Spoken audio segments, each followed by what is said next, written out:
നമസ്കാരം. ഭാവിയിൽ എന്ത് സംഭവിക്കുമെന്നറിയാൻ നമുക്കെല്ലാവർക്കും ആകാംക്ഷയാണ്. തങ്ങൾ ഭാവിയിലേക്ക് യാത്ര ചെയ്തിട്ടുണ്ട് എന്ന അവകാശവാദത്തോടെ വരും വർഷങ്ങളിൽ ലോകത്ത് എന്തെല്ലാം സംഭവിക്കുമെന്ന് നിരവധി പേർ പ്രവചിക്കാറുണ്ടെങ്കിലും മിക്ക പ്രവചനങ്ങളും ശരിയാകാറില്ല. മൂന്നാം ലോകമഹായുദ്ധം മുതൽ അന്യഗ്രഹ ജീവികൾ വരെ ഈ പ്രവചനങ്ങളിൽ കാണാം. ഇത്തരത്തിൽ ഭൂതകാലത്തിലേക്കോ ഭാവിയിലേക്കോ ഉള്ള ഈ സാങ്കല്പിക യാത്രയാണ് ടൈം ട്രാവൽ. തത്വചിന്തയിലും ഫിക്ഷനിലും, പ്രത്യേകിച്ച് സയൻസ് ഫിക്ഷനിലും വ്യാപകമായി അംഗീകരിക്കപ്പെട്ട ആശയമാണിത്. ടൈം മെഷീൻ എന്നറിയപ്പെടുന്ന ഒരു സാങ്കല്പിക ഉപകരണത്തിൻ്റെ ഉപയോഗത്തിലൂടെയാണ് ഫിക്ഷനിൽ ടൈം ട്രാവൽ സാധാരണയായി കൈവരിക്കുന്നത്. 1895 H.G. വെൽസിൻ്റെ ദി ടൈം മെഷീൻ എന്ന നോവലാണ് ടൈം മെഷീൻ എന്ന ആശയം ലോകത്ത് പ്രചരിപ്പിച്ചത്. നിലവിലെ സാങ്കേതിക വിദ്യയിൽ ടൈം ട്രാവലിംഗ് എന്നത് സാധ്യമല്ല. സമയമെന്നത് നിലവിൽ തികച്ചും വൺ ഡൈമെൻഷനായ ഒരു കാര്യമാണ്. അതായത് സമയം മുന്നോട്ട് മാത്രമേ പോകുന്നുള്ളൂ. അതൊരിക്കലും പുറകോട്ട് പോവുകയോ കഴിഞ്ഞ കാര്യങ്ങൾ വീണ്ടും ആവർത്തിക്കുകയോ ചെയ്യുന്നില്ല. എന്നാൽ സ്റ്റീഫൻ ഹോക്കിങ്ങിനെ പോലുള്ള പ്രബലരായ പല ശാസ്ത്രജ്ഞരും ഭാവിയിൽ ടൈം ട്രാവൽ എന്നത് സംഭവ്യമാണെന്ന് കരുതിയവരായിരുന്നു. പ്രകാശവേഗതയേക്കാൾ വേഗത്തിൽ സഞ്ചരിച്ചാൽ നമുക്ക് ഭാവിയിൽ എത്തിച്ചേരാമെന്ന വാദവും നിലനിൽക്കുന്നുണ്ട്.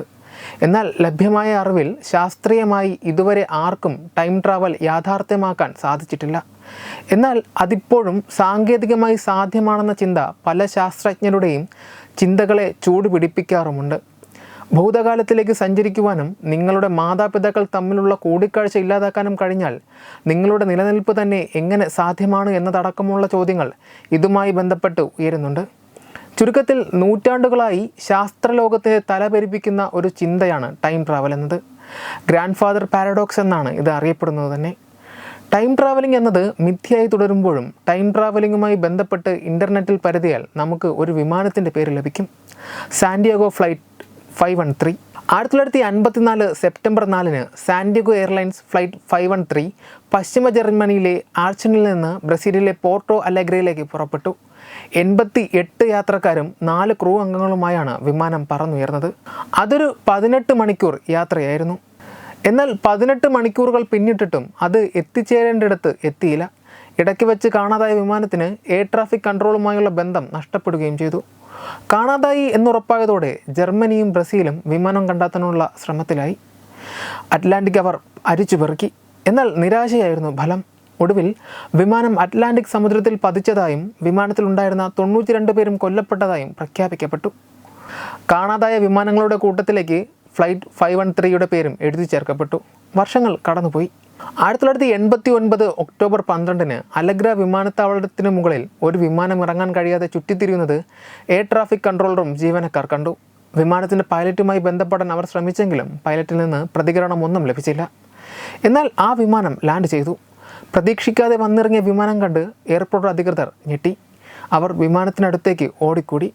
35 വർഷത്തിന് മുൻപ് കാണാതായ വിമാനമാണിതെന്ന് അവർക്ക് ബോധ്യപ്പെട്ടു. അവർ വിമാനത്തിൻ്റെ അകത്തേക്ക് നടന്നു. എന്നാൽ അതിനകത്ത് ജീവനക്കാർ കണ്ടത് 92 യാത്രക്കാരുടെയും അസ്ഥികൂടമായിരുന്നു. പൈലറ്റിൻ്റെ സീറ്റിൽ ക്യാപ്റ്റൻ മിഗുവൽ വിക്ടർ ക്യൂറിയുടെ അസ്ഥികൂടവും ഉണ്ടായിരുന്നു. അപ്പോഴും അദ്ദേഹത്തിൻ്റെ കൈകൾ വിമാനത്തിൻ്റെ ഹാൻഡിലിലായിരുന്നു. വിമാനത്തിൻ്റെ എൻജിൻ അപ്പോഴും മുഴങ്ങുന്നുണ്ടായിരുന്നു. ഈ ഒരു ഇരുമ്പൽ ശബ്ദത്തോടെ 513 വിമാനത്തിൻ്റെ കഥ അവസാനിക്കുകയാണ്. പിന്നീട് വിമാനത്തിന് എന്ത് സംഭവിച്ചുവെന്നോ അസ്ഥികൂടങ്ങളെ എന്ത് ചെയ്തെന്നോ വ്യക്തമല്ല. വിമാനം ടൈം ട്രാവൽ ചെയ്തു എന്നഭിപ്രായപ്പെട്ട് നിരവധി പേർ രംഗത്ത് വന്നു. 513 വിമാനം ലോകവ്യാപകമായി ചർച്ച ചെയ്യപ്പെട്ടു. 1989 ടാബ്ലോയിഡ് വീക്കിലി വേൾഡ് ന്യൂസ് പ്രസിദ്ധീകരിച്ച ഒരു ലേഖനത്തിലൂടെയാണ് 513 വിമാനത്തിൻ്റെ കഥ ആദ്യമായി ലോകമറിഞ്ഞത്. എന്നാൽ ഇതിൻ്റെ യാഥാർത്ഥ്യം എന്താണ്? സാന്റിയാഗോ എയർലൈൻസ് കമ്പനിയുടേതാണ് 513 വിമാനം. എന്നാൽ സാന്റിയാഗോ എയർലൈൻസ് എന്നൊരു വിമാന കമ്പനി ലോകത്തുണ്ടായിട്ടില്ല. റിപ്പോർട്ട് പ്രകാരം പശ്ചിമ ജർമ്മനിയിലെ ആർച്ചനിൽ നിന്നാണ് ബ്രസീലിലെ പോർട്ടോ അലഗ്രയിലേക്ക് 513 വിമാനം പുറപ്പെട്ടത്. എന്നാൽ ആർച്ചൻ നഗരത്തിന് അന്താരാഷ്ട്ര വിമാനത്താവളം ഇല്ല എന്നതാണ് വസ്തുത. ഈ നഗരത്തിന് ഏറ്റവും അടുത്തുള്ളത് നെതർലാൻഡ്സിലെ ലിംബർഗിൽ പ്രവർത്തിക്കുന്ന ഒരു പ്രാദേശിക വിമാനത്താവളമാണ്. ചുരുക്കത്തിൽ പ്രഹസന കഥകൾ അവതരിപ്പിക്കുന്നതിൽ പ്രശസ്തി നേടിയ വീക്ക്ലി വേൾഡ് ന്യൂസ് പടച്ചുവിട്ട ഒരു വ്യാജ വാർത്ത മാത്രമായിരുന്നു സാന്റിയാഗോ ഫ്ലൈറ്റ് 513. ഒരു ടൈം ട്രാവലർ പിടിയിലാകുന്നതിനെക്കുറിച്ചുള്ള കഥ. ബൂമറാങ് ഉപയോഗിച്ച് സ്വയം ആക്രമിച്ചതിന് ശേഷം സ്വയം കേസെടുക്കുന്ന ഒരു കഥ.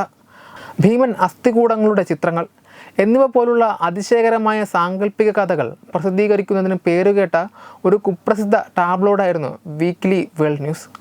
തിളങ്ങുന്ന വ്യാജ വാർത്തകളുടെ വിളക്കുമാടമെന്നാണ് വീക്ക്ലി വേൾഡ് ന്യൂസ് അറിയപ്പെടുന്നത്. ഹിലരി ക്ലിൻ്റൺ ഏലിയൻ ബേബി ദത്തെടുക്കുന്നു എന്ന് പോലും ഇവർ വാർത്ത നൽകിയിട്ടുണ്ട്. 2009 ഓൺലൈനിലൂടെ അവർ പ്രസിദ്ധീകരണം പുനരാരംഭിച്ചു. സമാനമായ വാർത്താ റിപ്പോർട്ടുകൾ ഇവിടെയും കാണാം. ചുരുക്കത്തിൽ ടൈം ട്രാവലിംഗ് എന്ന മനുഷ്യരുടെ ആകാംക്ഷയെ മുതലെടുത്ത് ഒരു വീക്കിലി ഉണ്ടാക്കിയ കെട്ടുകഥയായിരുന്നു സാന്റിയാഗോ 513 വിമാനം.